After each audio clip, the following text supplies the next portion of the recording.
So the chapter starts off with Flower Capital 1. Everyone's having fun along with Otoko. Tenguame is asking her if she is having fun. Then he became silent and we see a flashback from his side about Otama when she was about to leave. He's obviously he obviously denied about that, and Otama somehow convinced him, and Speed also reassured him that she will protect her. But as a kind of a grandpa figure, he is obviously worrying about her. As he is inner monologuing this, the island in the background is emerging from the skies. It hasn't yet reached the shore, but it's reaching. And it's reaching pretty fast. Then that eye guys started commentating. Reporting in about the mysterious dragon. Up on the roof at this moment, Yamato-sama is already wounded. And in the air, a sight that makes me question my own eyes. The two dragons are squaring up. Kaido-sama, the Azure dragon, is being challenged by the pink dragon ridden by Straw Hat Luffy. And Yamato somehow figured out that big dragon was Momo. That eye guy is continuing. The dragon's identity is still unknown, but there's no doubt it's hostile. Queen is saying so Yamato must have been the one keeping Kaido-san busy. Queen is saying, oh, so that's why Kaido didn't came down here. Yamato was keeping him busy. And Kaido is having none of that shit. He charges up his bolo breath and he is about to fire that. And Luffy is asking him to do the same thing. But Momo can't. And he is saying, Luffy, I just became a dragon 15 to 20 minutes ago. What do you expect from me? And Kaido charges his bolo breath anyway.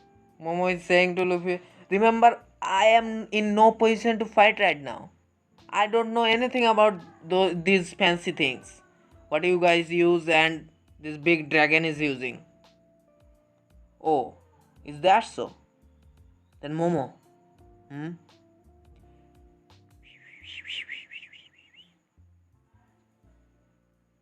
Luffy said something to Momo and we didn't get that. So Luffy blows his hand while Momo is saying that, wait, Luffy, I can't do that. That's gross. That's impossible for me. And Luffy goes to give a Gomu Gomu no elephant gun to Kaido's head and Kaido gets knocked down. And then we see what Luffy actually said. Luffy just said, Momo, I choose you. Momo, go bite. What? Yeah, bite him. What did you just say? I think I heard it wrong. No, I just said bite Kaido. No way! Luffy, I can't just eat a raw meat. I'm not you, okay? Momo, you have pretty sharp fangs. Use, but I can't. Then Momo flashback to the time he suffered from Kaido. Kaido burned down his castle. Kaido essentially killed his dad. Kaido killed his mom. That he remembers that, and in sheer rage and anger and hatred towards him, he charges towards Kaido and bites him in the body. And Kaido feels the pain, and it looks like quite heavy. Then he continues with his flashback that the time when Kaido said his father was fool. Okay. So he is doing his best to chomp down Kaido, but it is Kaido we are talking about. Kaido gets back to his composure and he says, Brat, what are you doing? Is this a joke to you? Is this I try to contribute something. Just buzz up already. Okay, so Kaido actually didn't say that, but yeah, whatever. So Kaido felt the pain for just a moment. It's like if you get stung by a pin or something in the toe or some toe. You will feel the pain for just a moment, but it's a pin. What can you what can a pin do to your giant massive toe? That bite was just like that to Kaido. But Momo tries his best to grip on him even more. But he can't, obviously. And Kaido easily break free from Momo's grip. But Momo actually succeeded in buying some time for Luffy to smack Kaido right in the face. And Kaido gets knocked again. But obviously he won't get any damage from that. Then we cut back to somewhere else in the castle. So apparently dragons can call for storm clouds. And because there are two dragons fighting in the sky currently, so the whole area around that is cloudy and the moon got shadowed from the clouds. Apparently Jack was talking to Ino. If I had taken another hit, just another hit, I probably wouldn't be standing right now. So good going, dog. And we also see Pedro's killer. Yes, Pedro's killer, of course. He also defeated Neko. Don't feel bad about the moon, you fat cat. It's not that your luck is bad. Mine is just better. Perorin. Carrot and Wanda is currently shocked by the leader getting defeated, almost defeated by Pedro's killer. Yes, Pedro's killer, of course. Clouds cover the moon, so we can't see that anymore, and they can't go to Sulong. So they turned back to normal. So they turned into normal animals. Sorry, not animals, normal beings. And that's what Carrot and Wanda is saying. Master Nekomamushi, he is no longer in his Sulong form. He is no longer in his Sulong. So I wanna say something about. I wanna just say about Pero's strength. I always thought of him as a kind of a big shot, although a lot of people don't, but I did. My theory is that he was probably the first commander of Big Mom Pirates a few years back, maybe 10 years or so, and Katagiri was probably second. And I'm not saying that Katagiri was weaker than him at any point of time, but I think Big Mom's commander seat, you can't be higher than your older brother. That's how probably that thing happens. And Perospero was probably higher in rank than him, but Katakuri was still the strongest. But cause he aged a bit and became a little weaker, so he retired from his post and gave the torch to the new generation like Smoothie or Cracker, or who was the failure again? I forgot, whatever. So we see Nekomamushi is pretty beat up, and obviously Dog too. Momo, you just beat one of the four emperors. After doing that, does anything in the world still seem scary to you? That's a really good speech. I'm not gonna lie. And he obviously says with a cheer, "No! Then go! You can fly, right? Stop Onigashima in its tracks." Then we see Sanji and Zoro. Did he just say Momo? Yeah, but that dragon couldn't have been. There's no way. So apparently they weren't able to get that dragon was Momo. So let's continue with the speech. Then go, you can fly, right? Stop Onigashima in its tracks. I will definitely beat Kaido. As that speech echoes around the whole castle. Kaido is really pissed about it. So we get the reactions of that. Big Mom is saying, Mama, mama, mama, you hear that? What a funny brat. What a funny, what a funny brat. You freaking better. Where the hell has he been up until now? Otama is crying, challenging an emperor in front of his whole crew and other emperor. That's really humiliating. You really think you have a chance against me? As long as I am still breathing, anything can happen. Then boom!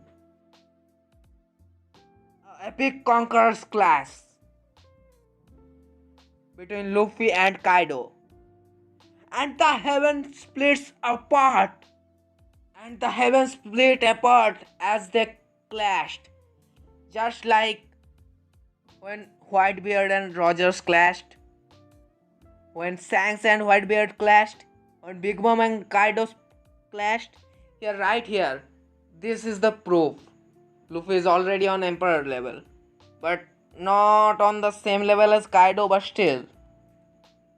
He's still an Emperor. I mean, think about it. You don't see this sky splitting often. This is at a level only up until now only emperors can do that. And Kaido is obviously an emperor. And Luffy kind of is, kind of not. What we were thinking up until now. But this is the obvious proof. He is on the emperor level. The whole bullshit Blackbeard spewed. Say ha ha ha. It's still early for you to be an emperor. That was all a bullshit. Maybe when he said that it was actually relevant, but now it isn't. Okay, let's see. Hey Teach. Did you split the sky apart? Cause I don't remember seeing you splitting the sky apart. So just buzz up already. I don't like you. I hate you. I just fucking hate you. So when the sky splitted, the moon obviously emerged from the sky, and it's a hilarious scene. Perospero and Jack are really jacked up. You noticed what I did there? A jack pun for you guys. If it was at this moment he knew fucked up had a face, it would be this right here. And the humiliation they suffered, they are giving that back with double. Don't say a word. Who are you saying had all the luck? And they just give one final attack to both of them, and both of them get knocked out officially. Why am I saying officially? Because the narrator says it, that's why. So the attacks were Oda in one sword style, feeling frenzy, canine cleaver. Those are really cool names, not gonna lie. And the last scene of the chapter, a pitiful creature, a joke, a lame ass excuse to a freaking joke to the mythical zone users. Yeah, Orochi is still alive. As if I care. You're kidding, right? There goes Jack. But I guess that's not my problem. Honestly, I don't give a shit about him. But I think the next chapter is going to be Denjiro chapter. I mean, not entirely focused on him, but there's a but. Maybe Oda is keeping him alive cause remember Hiyori said that she wants to kill her, and we still don't know who was that mysterious fellow who healed them, who healed the Akazaya 9. So we still don't know about her. So I think Hiyori is there, and she will somehow, sorry, not Hiyori. I think there are 3 candidates who can kill Orochi right now, and surely they will kill Orochi. Surely they will kill Orochi. Number one, and most probably who is going to do that? Denjiro. Number two, Hiyori. Number three, Zoro. Why am I saying that? We don't know anything about Denjiro. Just check out the previous chapters. We haven't heard about him since what? Maybe 15 to 20 chapters? Maybe? And we know a mysterious woman is there. A shadowy figure who healed them. And we know kinda, I mean, it's really weird. I hate if that happens, but Denjiro and Hiyori is kinda, you know what I want to say. I mean, they have a dynamic support, and they really suffer the most from Orochi. If anyone in the Wano, they suffer the most. So I think Orochi's part will be ended with Denjiro and Hiyori. Maybe, and most possibly teaming up together. And that's all I want to say about him. So it was a really hype chapter. We get kind of a confirmation that Luffy is on Emperor level, if on the basic surface level, that is. But still, he's on a Emperor level. You can't deny that fact. So it was a good chapter. It was a hype chapter.